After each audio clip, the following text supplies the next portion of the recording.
Dr. Dudley is the Executive Vice President for Precision Health at the Mount Sinai Health Systems. An internationally recognized investigator in translational bioinformatics and precision medicine, Dr. Dudley is an Associate Professor of Genetics and Genomic Sciences at Icahn School of Medicine at Mount Sinai, where he's the founding director of the Institute for Next Generation Healthcare. Dr. Dudley received his bachelor's in microbiology from Arizona State University and his master's and PhD in biomedical informatics from Stanford University School of Medicine. In 2014, he was named one of the 100 most creative people in business by Fast Company magazine, and he is co-author of the book Exploring Personal Genomics. Dr. Dudley's work is focused on developing and applying methods to integrate the digital universe of information to build better predictive models of disease, drug response, and scientific wellness. So to tell us more about that, here is Dr. Dudley. Great. Can everybody hear me? Or Yeah. All right, great, perfect. Yeah, great to talk here, and I'm going to give an overview of. I think your mic is working, Joel. Oh, it's not? Wait, hold on. Let me check. It was just working. Hold on. How about that? It's working. We can hear. Oh, okay, great. Okay, I'll go ahead. So to talk about what I call next generation healthcare. I know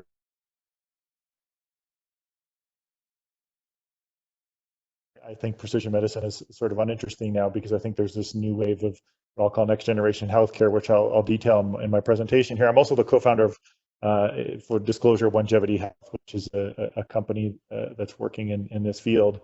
So my research really revolves around two main questions, which are fundamental questions, which I would argue are very poorly answered, which seem like fairly simple questions in terms of what is health and what is disease.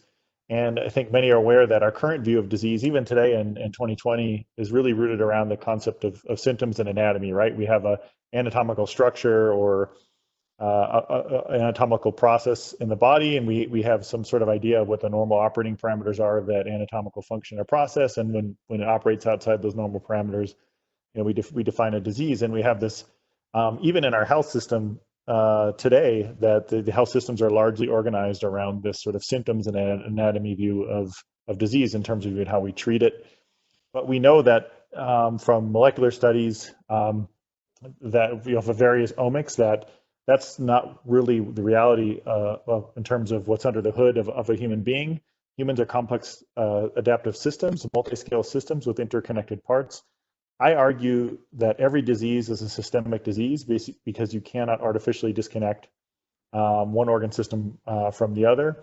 And of course, we're still learning, the interconnectedness. But if you just think about, one cell in the body, we have 3 billion base pairs of DNA that expresses thousands of different RNAs, picoRNAs, mRNAs, eRNAs. There's a whole universe of RNAs. So the DNA to RNA to protein model you learned in high school is very much outdated. It's very much like the Rutherford model of the atom. We have a whole universe of RNAs, which some produce proteins. Proteins form complexes. Proteins interact with one another to form complexes. So just inside one cell, you have a whole universe of interactions. Of course, cells are part of tissues.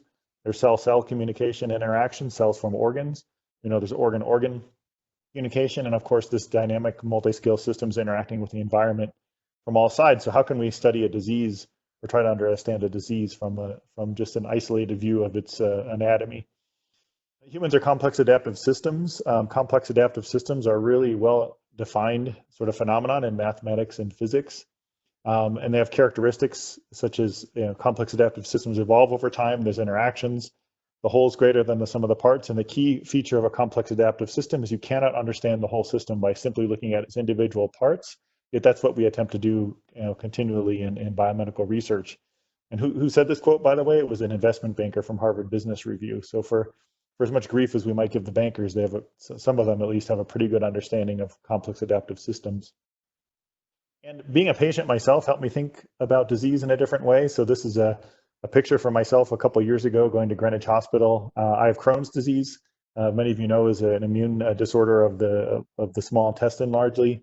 Now I'm not putting this picture up to get sympathy. In fact, even though I look pretty somber in that picture, I'm so loaded up with morphine in this picture, I feel great actually. So please don't give me sympathy. Why am I showing you a picture of myself? Well, one thing that happens when you have Crohn's disease, as some people might know, is you get cutaneous manifestations of the disease.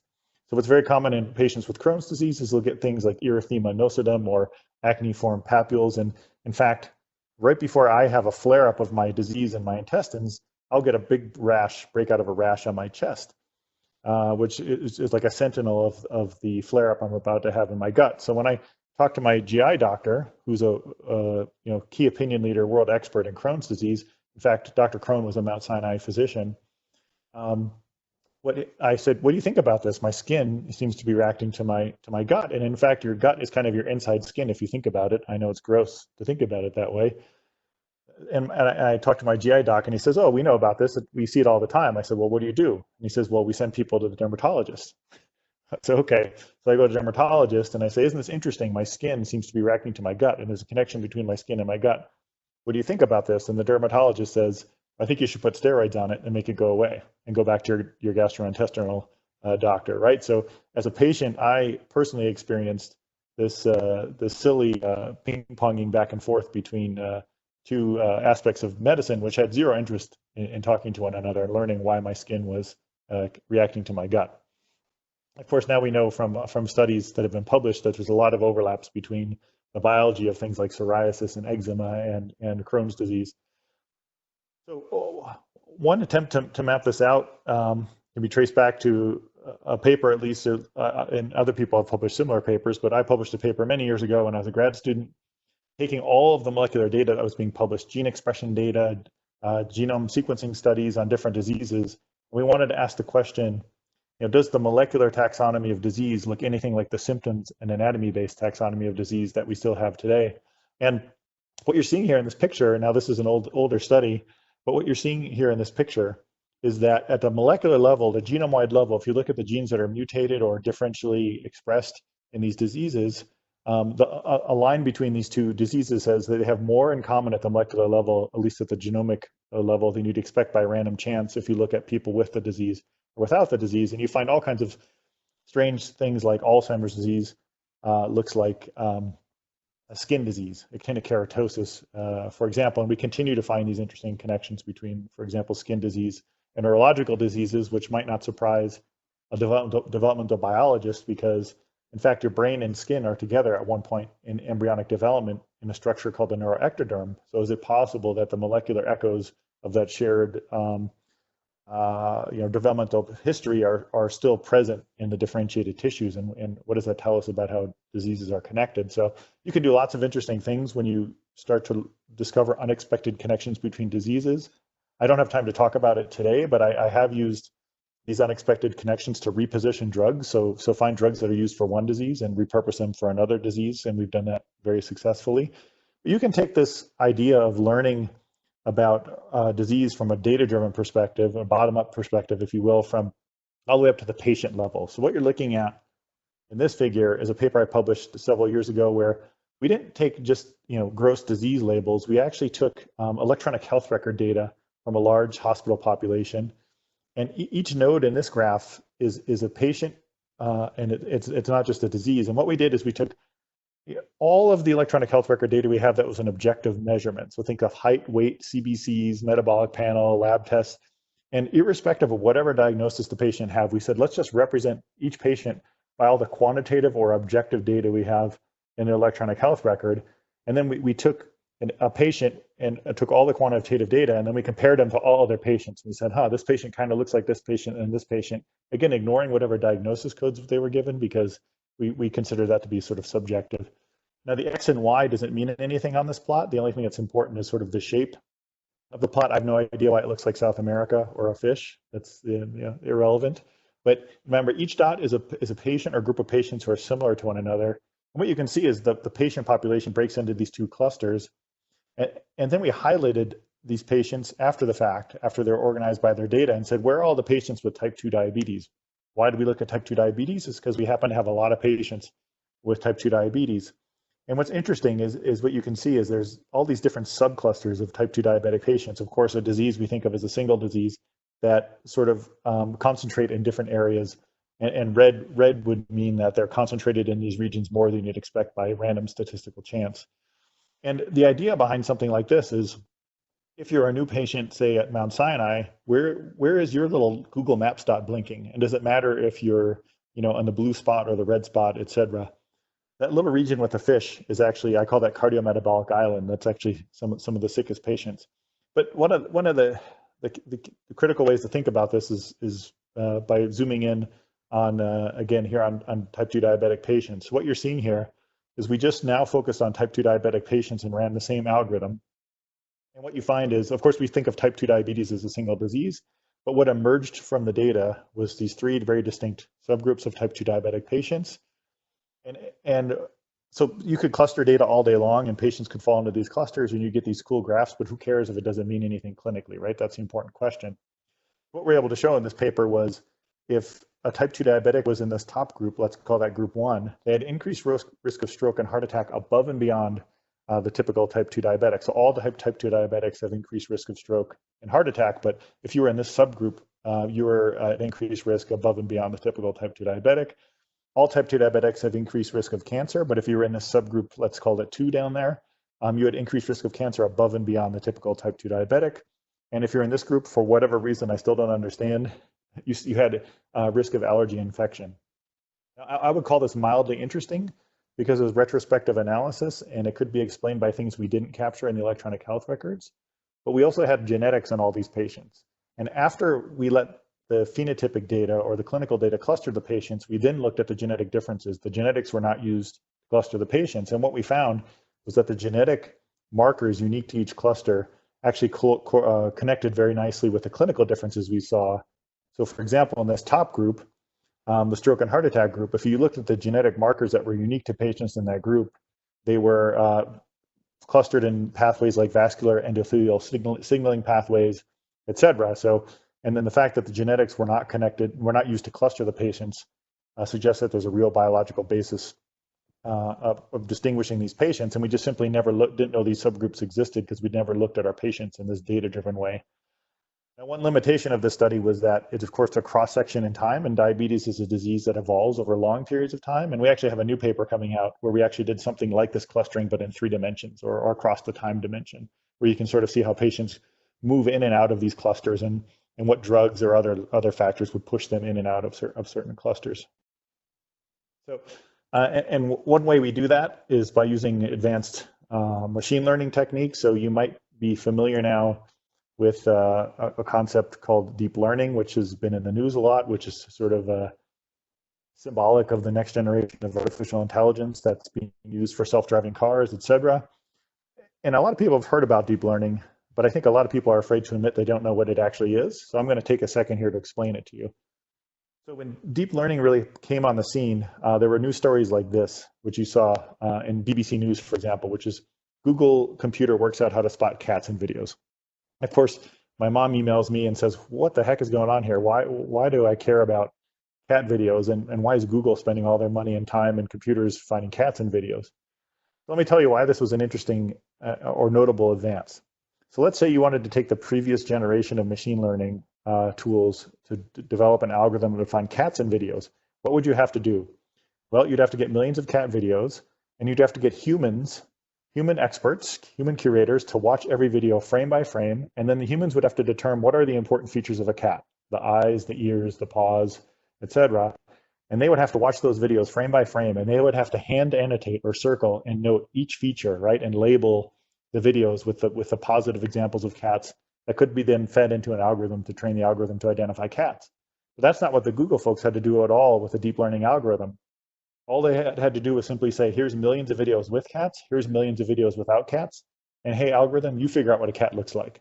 And that's exactly what the algorithm is able to do. It's able to take the raw pixel information and do what's called unsupervised feature learning, and basically able to learn purely from data what a cat looks like on its own and build an algorithm that can predict it with high accuracy.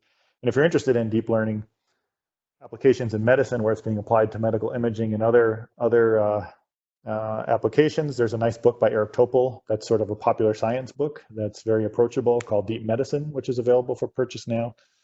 And I will disclose that I'm shameless in promoting this because one of my papers is featured in this book. But we took the same idea that Google applied to cat videos, and we applied it to electronic health records. This is another paper we published called Deep Patient, where basically we took in all of the data that in our electronic health records, and just like with cat videos, this is things like medication, diagnoses, et cetera. And just like with cat videos, we said, hey, let's try to predict who's going to get diabetes in the next 30, 60, 90, 180 days. And instead of telling the algorithm which features we thought were important for diabetes, such as HbA1c, or that the fact that they were on metformin, et cetera, the algorithm was able to just take all the information that's in the electronic health record and learn on its own what a diabetic patient looks like and how to predict one with high accuracy. In fact, we're able to do this for 90 different diseases, including diseases like schizophrenia or ADHD, which are hard to predict traditionally from electronic health record data. So why is all this important, and why is it important to start engaging more of these data-driven approaches? Is because we have this big problem, in my opinion, in biomedical research, which I'll call the streetlight effect. If you haven't seen this cartoon, this police officer here is talking to this gentleman who's looking for the dropped quarter, and the police officer says, and he tells him he dropped it 2 blocks down the street, and of course the police officer says, why are you looking here? And he says, because the light is shining here, right? So, oh, I don't know what happened to my title there, but stated in a different way, Donald Rumsfeld said something very similar. He gets made fun of for this quote, but it's actually a very good quote to capture this, to convey this idea of a problem we have in biomedical research, which is there's the known knowns, the known unknowns, and of course the unknown unknowns. And a huge problem in biomedical research is we have the unknown unknowns, things we don't know. So if we're constantly looking under the street lights, which is the hypotheses that other people have looked at before, then obviously we're heavily biased towards prior studies, right? And one really concrete example of this is a study I published just a short while ago, where we did a large-scale data analysis that discovered a link between viruses and Alzheimer's. Now, we're not the first to propose that viruses are linked to Alzheimer's. What was notable about this study was that we did an extremely large-scale analysis of different types of omics data on Alzheimer's. And actually, the last thing we were looking for was viruses. We weren't out to prove the hypothesis, for example, or evaluate the specific hypothesis that viruses played a role in Alzheimer's. And that sort of reflects the silly quote I had in the New York Times, which I think is kind of funny, which is I went looking for drugs and all I found were these stupid viruses. And what that reflects was the fact that we were actually looking for new drug targets for Alzheimer's. The last thing we were looking for viruses. I had no strong beliefs either way about viruses and Alzheimer's. And just to remind people about the biology of Alzheimer's that we know so far is that it's a complicated disease we don't fully understand. A lot of the research is focused on these beta amyloid plaques, which form in the brain of Alzheimer's patients as at least a biomarker of disease. Now, of course, a lot of therapeutic efforts have attempted to remove these plaques as a means to cure the disease, but that hypothesis of clearing the plaques has been a complete and utter failure of a hypothesis for a therapeutic intervention. Removing these plaques does not seem to have any benefit on the clinical course of disease, and in fact, Biogen recently halted or had a questionable outcome, I would say, of an Alzheimer's drug, which was one of the last big drugs to try to focus on beta amyloid. So we had access to this data set called AMP-AD. It's kind of a funny acronym, which means Accelerating Medicines Partnership for Alzheimer's Disease. But what's really, truly amazing about this effort by the NIH is a very innovative program officer at the NIH decided to fund a study where they would collect as many sort of unbiased omics layers of data as they could from Alzheimer's brains, epigenetics, proteomics, imaging, et cetera. We have these algorithms. I don't know how well this is going to come through WebEx, but it's a video. But we have these algorithms that basically take all the layers of data and we start to look in this purely data-driven way, hey, let's look at all the genes instead of focusing on known Alzheimer's genes. And hey, every time this gene's different in these patients, this protein seems to be different in these patients, so we can between the DNA and the proteins. Hey, and every protein's different. This pixel in the imaging of the brain seems to be different, so we can learn connections between proteins and brain imaging. But it's these network-based algorithms that learn from the vast amounts of data that are available, the connections between the different layers of information, the DNA, the RNA, the proteins, can build these purely data-driven models of disease. So what we were attempting to do in this study was learn these sort of multi-scale data networks of how, and learn how they're rewired in healthy sort of brain data and Alzheimer's brain data. And we built these data networks, and then we let the algorithms tell us what was most different between the healthy brains and the Alzheimer's brains. And again, we were hoping that drug targets or novel drug targets would pop out. But what came out was something that looks like this, which is our algorithm said, hey, here's this interesting biological pathway that's different, that's most different between Alzheimer's patients and healthy brains. And right at the center of it, you can see HHV6, which is a roseola virus, or if you remember the herpes virus, and also HSV1. So by being purely data-driven and not putting sort of any constraints on what we thought the algorithm should find, just knowing that one group had Alzheimer's and the others didn't, our multi-scale data-driven analysis pointed us right towards viral biology and connecting to some of the known Alzheimer's genes.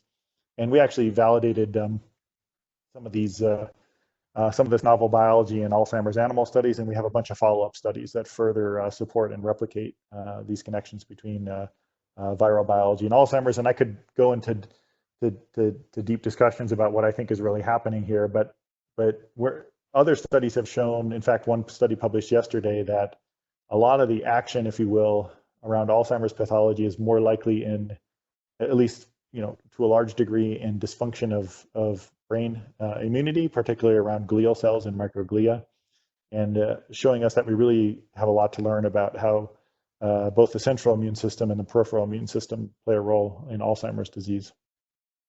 So these are very abstract studies about cohorts and diseases, but I'm sure some of the people on this call might be thinking, what does it mean for me and perhaps my personal genomics? So this is, as mentioned before, a book I wrote about, it probably needs to be updated at this point, on exploring personal genomics.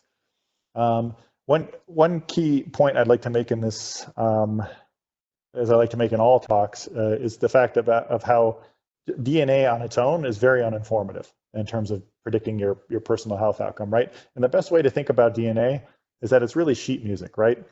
And you could, and one way you could think of RNA as sort of the musician that plays the sheet music, and proteins maybe even as the sound that comes out of the instrument, but really the environment and other factors are really the conductor, right? So the DNA is just sheet music, right? So if the London Symphony Orchestra takes the same sheet music versus, say, your local elementary school band, it's going to sound very different, even though the codes, if you will, are exactly the same. So any really health solution that attempts to focus on DNA alone, except for maybe cancer sequencing, where it is inherently a very genetic driven disease, is going to be highly insufficient for explaining and or predicting individual health outcomes. And of course, your individual disease risk changes over time, but your DNA doesn't change over time, right? So if we're just focusing on DNA alone, you're not going to capture what we know is an evolving individual risk of disease over time, right? So what we really need to understand is beyond the DNA, what can we measure? What sort of molecular phenotypes and other phenotypes can we measure?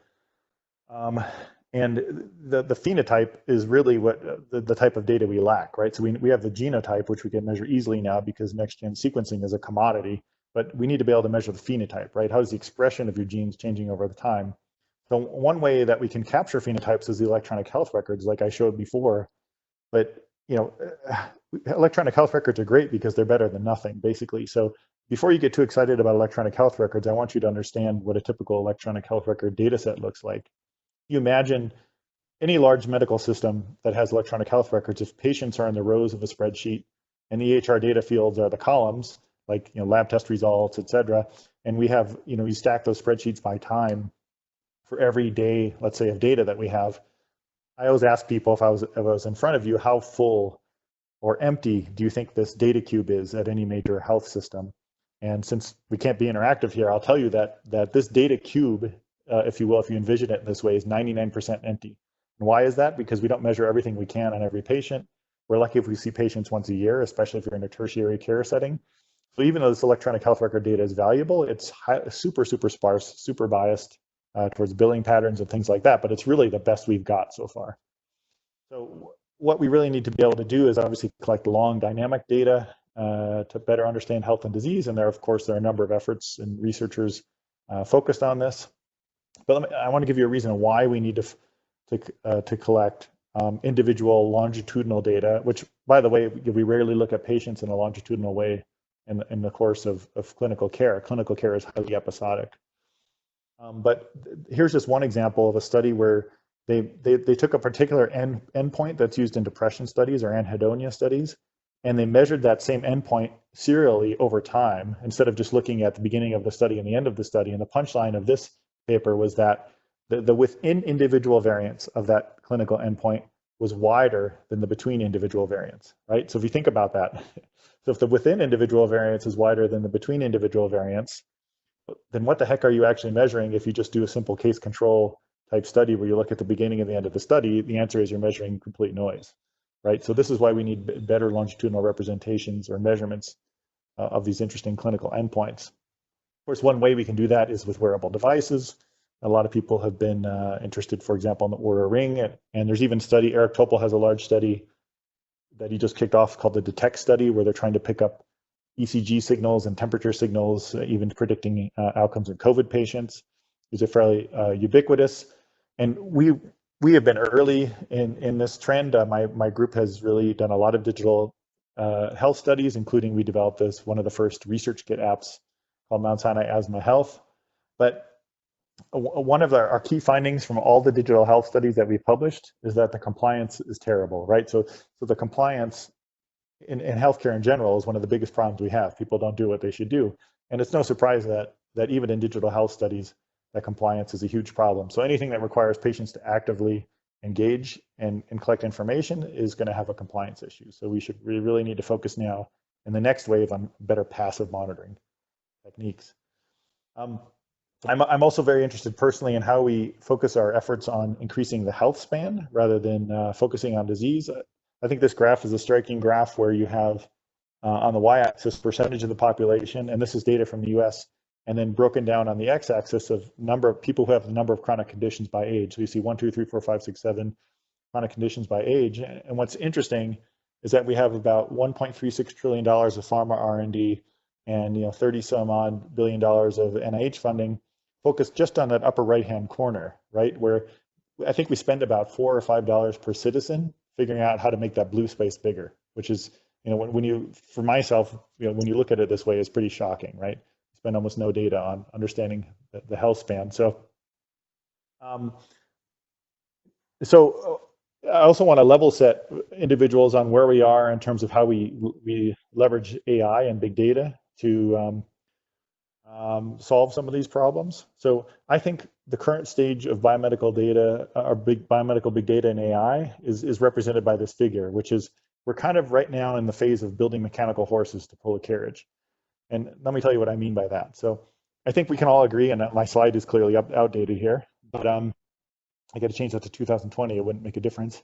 The pace of innovation at the healthcare service delivery level is glacial at best, right? So these are true time-stamped real pictures of the doctor's office from 1980, doctor's office we could say now through 2020.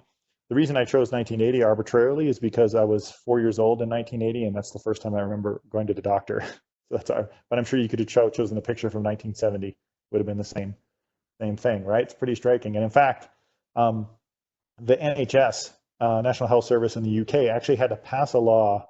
I think they passed this law in 2019 to force the National Health System to eliminate fax machines from the health system. It's pretty amazing, right? 8,000 fax machines still in use in the UK's National Health Service, and they had to pass a law to force them to stop using them. So my argument is that hospitals are very much like mainframe computer systems from the 1970s, centralized equipment, specialized class of operators who are only allowed to touch the equipment. EMRs, or electronic health record systems, are the legacy operating system of this mainframe computer system. This is, of course, what Epic, which is the market leader in electronic health records, looks like. And if you think it looks like Windows 95, you're right. That's the state of the art of the user interface for collecting electronic health record data on patients. Now, of course, these systems were not developed to be interoperable so that data could be used in a smart way from the beginning. So now we have this effort called the FHIR protocol, where we're trying to retrofit sort of interoperability onto these systems that were not designed to be open or interoperable. I like to say this in this figure, the patient is that person in the middle. But by the way, it wasn't until Apple got interested in helping patients open up their health record data in a secure way did big companies like Epic start to comply with some of these regulations. So it took the U.S. government and the £1 trillion gorilla, called Apple, to start beating up on these electronic health record companies before they even started to move in the direction of liberating, the patient data that was in their systems for the benefit of patients. So I think this is especially true in a post-COVID world, that the future of healthcare is local and decentralized. Even pre-COVID, we had things like CVS and Aetna and the Minute Clinics rolling out. So in the backdrop of everything I just talked to you about, one of the specific solutions we tried to build to embrace these future trends was something we called Lab 100. One of the questions that Lab 100 was trying to answer was, what if we actually had a health record? So we always talk about electronic health records, but that's kind of ironic, right? Because they're usually records of your diseases and your treatments for your disease. So what if we actually had a health record? What would it measure? Why would we measure it? Why would it be useful? Why would people find value in measuring their health pre-disease? So these were all these important questions we had to try to answer. I don't know if this is going to come across on WebEx, but I'm showing you a video of Lab 100 just so you know it's real and it's not a 3D rendering on the next pages. This is a real clinic we built in Mount Sinai, subsequently externalized from Mount Sinai. So the concept behind Lab 100 was, again, building a new clinical concept that would measure health before disease. And remember I talked to you about the lack of phenotypic data. How do we fill in or capture in a scalable digital way the phenotype of the patient, which we then can match with the genotype? Genotype easy, measuring phenotype was still today extremely difficult. And how do we capture that? So this is what a Lab 100 visit looks like. You come in, you get your initial patient consult, and then it's a series of stations where we capture in a deep digital way different aspects of your health. One key design trend at Lab 100 was we don't just show you numbers, we actually show you where you compare to your cohort, right? So we just don't show you your heart rate numbers, and we say, where do you compare to people like you, your age, gender, ethnicity, et cetera, socioeconomic status, et cetera. And like I said, you go through these different stations. We have a cognition and dexterity station. We have 3D surface scan. And this 3D body scan is a great example of how we can, and that pegboard dexterity test you see, is how we can make old useful things new again. So the pegboard dexterity test is a very old but well-validated test for looking at fine motor function and connecting to hundreds, if not thousands, of papers published on it related to different aspects of health. But it's just a cumbersome thing to use in the clinic. Well, in Lab 100, that physician doesn't even need to be sitting there because we have a high-speed camera that scores the entire thing automatically. That 3D body scan, for example, from the Framingham Heart Study, we know that there are anthropometric measurements, waist to hip ratio, et cetera, that are very predictive of cardiovascular and metabolic risk. But a doctor can't bring a tape measure in with you to every visit and measure you. So one design principle behind Lab 100 is, how do we take these well-validated things we know are useful, but how do we modernize them and make them scalable? We have balance, and we even have blood testing. One design criteria behind Lab 100 was everything had to be about instantaneous gratification. So your blood is drawn on site and your results are processed on site and done before you in about 15 minutes. So what you see here is the end of the visit, there's this storyboard, and basically we have software we built that integrates all the different test results, and it builds this whole storyboard, complete picture of your health. And then instead of the doctor, sort of staring at their Epic terminal, you're having a conversation face-to-face with your physician about, the basically story or picture of your health. And we have all kinds of data to show. We've run several hundred people through Lab 100. We have all kinds of data to show that people will ask different questions if their data is contextualized in this way, et cetera. But one key thing to know about Lab 100 is it's not just one clinic in New York. It's actually a hardware software platform for building smart clinics. Lab 100, I always like to say, is like a cable box. It just needs power and internet. It doesn't rely on any of the infrastructure of the health system. So this is one version of Lab 100 we're working on, and even an actual kiosk version of Lab 100 we're working on. So I got to check. When am I supposed to be done here? I'm going to time check from the host, please. I'm sorry, I'm forgetting. I want to make sure. You have until 3:05. Okay, so you have, thank you. A while. This is great. Okay, good. Now there's another trend that's worth paying attention to. Now these slides need to be updated in terms of what's happening on the digital first or direct to consumer health engagement. So there's companies like Hims and Roman. So now Roman is a particularly interesting company that also just released, I believe, some COVID related products as well. But Roman started out as a company that was doing embarrassing, let's say, men's health conditions like erectile dysfunction, hair loss, but now even doing genital herpes, and now I think some skin conditions. And Roman appears like it's a direct-to-consumer experience, but what happens when you sign up in this direct-to-consumer fashion is that you're actually connected into a network of virtual, real clinicians who do a medical assessment, and then you're prescribed. What's amazing thing about Roman is you're prescribed prescription medications directly through a digital consumer experience. And they've done some interesting things to ensure the safety of this process, et cetera. So I always like to bring this up when I'm talking to medical folks. Roman is just one of many, many examples you're going to see popping up in the next couple of years of this sort of digital first, direct to consumer health engagement experience. And just to show you that even prescription medications are possible through these types of mechanisms. So something along these lines, although I'm not focused in the prescription world, is a startup I'm a co-founder of called Longevity.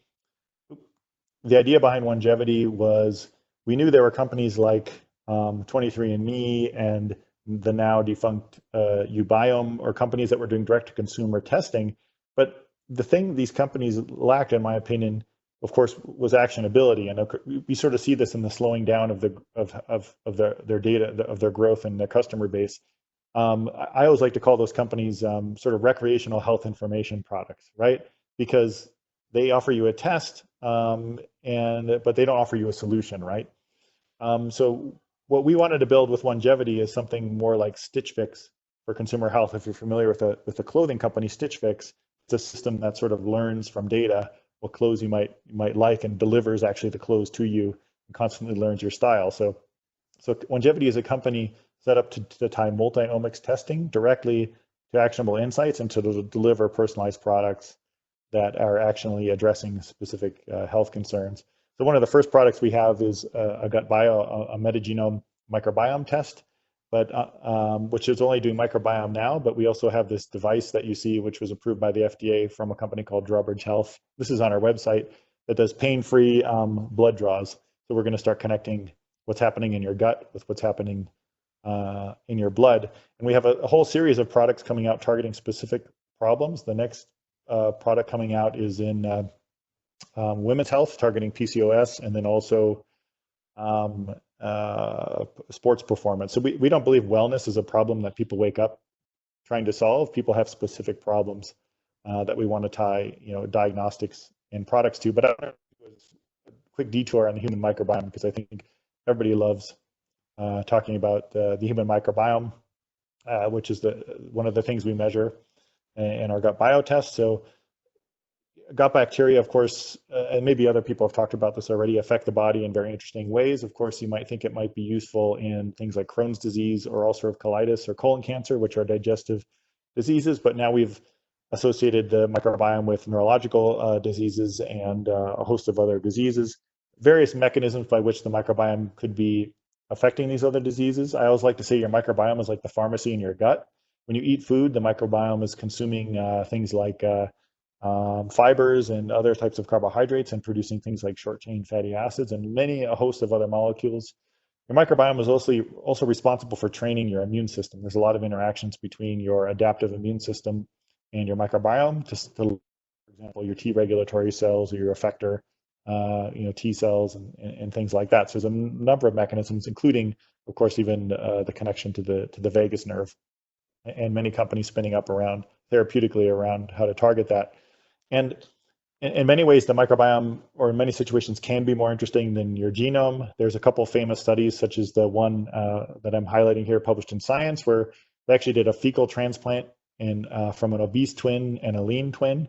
And just by a simple act of transplanting the microbiome, they were able to make the mice fat or obese, irrespective of genetics. And one of the co-founders of longevity is Dr. Chris Mason, who's a professor at Weill Cornell, and he actually made the news a while back by doing microbiome sequencing of the entire New York City subway system, which was sort of called in a tongue-in-cheek way the metropolome. I'm going to burden you all with, if you haven't read the study, I'm going to burden you all with some terrible knowledge that came from the study. And one of the most interesting things that they discovered is, of course, there's interesting bacteria in the New York subway system. But the other thing they also figured out with the study was that they actually cleaned the subway systems and they kept finding rat DNA sort of disappearing and reappearing in the subway systems as they were sequencing. Long story short, it turns out that when the subways come into the station, it actually aerosolizes all the rat dander, and then it spreads a whole cloud of rat dander over or rodent dander over the subways every night. So next time you're in the New York subway systems, hold your breath when those subways come in, because it's a whole cloud of rat dander and DNA popping up. But one thing I want to point out from Chris's work is Chris also is a PI on the NASA Twins study, where they profiled one twin would go to space, one twin would stay down. Scott Kelly, of course, was one of the famous subjects of this study, and I don't have time to go into it today, and Chris would be a better person to go into it, but they found all kinds of super interesting things performing multi-omic analysis of these astronauts in space. Strangely, your cytokines, your pro-inflammatory cytokines, seem to escalate in space and microgravity for reasons they don't know. One of the most interesting findings from this study was that telomeres actually get longer in space. So telomeres are used as a molecular marker of aging. For whatever reason, when the individuals went into space, their telomeres got longer. I believe, if I remember correctly, they're actually shorter when they return. So what's fascinating is that their microgravity seems to have a direct relation to the regulation of telomere length. And I think the mechanisms are yet unclear, but it's a published study and fascinating study if you haven't looked at it. And of course, we're taking a lot of the findings from this study that Chris discovered and figuring out how we can apply your astronaut multi-omics technology to humans on Earth. And one thing I want to point out is a public service announcement too is we're sort of starting over in the microbiome world. And I say that because a lot of the previous studies in microbiome were using a technology called 16S ribosomal RNA sequencing. 16S ribosomal RNA sequencing is effectively looking at one gene that's highly variable across microbial species and trying to infer bacterial diversity from that one gene. And we early studies tried to make lots of inferences, but now we have what's called shotgun metagenome sequencing, which is becoming more affordable. And the difference between these two is illustrated by this analogy I put on the slide, which is 16S is basically the black and white 1950s TV compared to shotgun metagenomics, which is ultra HD. So if you're a consumer of microbiome information, whether it's a study or even microbiome testing for yourself, you have to know that there's a dramatic difference between these two technologies in terms of what they're able to say. You can think of shotgun metagenome as actually effectively sort of sequencing every bacteria, virus, and fungi in the gut and getting down to the strain and species level. Again, I mentioned the OneDraw device, which we'll be rolling out at Longevity this year, which will allow for completely pain-free blood draws that get put on the arm to be able to mention or collect a bunch of blood biomarkers. And what's key about this is a lot of people are trying to draw inferences about the microbiome by simply just measuring the microbiome, but we think it's critical to be able to measure the blood at the same time to know what is actually being produced in the microbiome that is actually making it into the blood. What are the, for example, short chain fatty acids or other things that are actually being reflected or absorbed and systemically. The other technology we have, which I'll just touch on, is the ability to actually then to close the loop, because I told you longevity is about closing the loop. We have this technology where we can actually then print, and we haven't rolled this out yet, but it's coming shortly, based on the microbiome, blood testing, et cetera. A number of probiotics and prebiotics and a number of things have been, with increasing scientific evidence, being indicated for certain strains of bacteria, et cetera. So we have this engine where we can ingest all the microbiome and blood data, and then we can actually print in these discs, which dissolve in coffee, tea, or water, personalized nutritional approaches to addressing whatever we find in the data. So that'll be coming online soon. So All right, I've talked too much at everybody. I wanted to get an overview of sort of what I think next generation healthcare is, and that's coming after precision medicine. And I'm happy to answer questions if there's time for that. Thank you. Thank you so much, Joel. That was absolutely fascinating. And I'm thrilled that you spent some time on the gut microbiome. It's one of my personal passions. And I think that this group is definitely interested. So I'm glad you spent that time. We do actually have a couple of extra minutes. If we have any questions that maybe are really specific to Dr. Dudley and no one else might have any input into that, we could probably take one question now. Otherwise, you can go ahead and start entering questions for the panel session. Great. Go ahead and move on to our next speaker. Thank you so much, Joel. All right, thank you very much. I'll just stop sharing here. Great.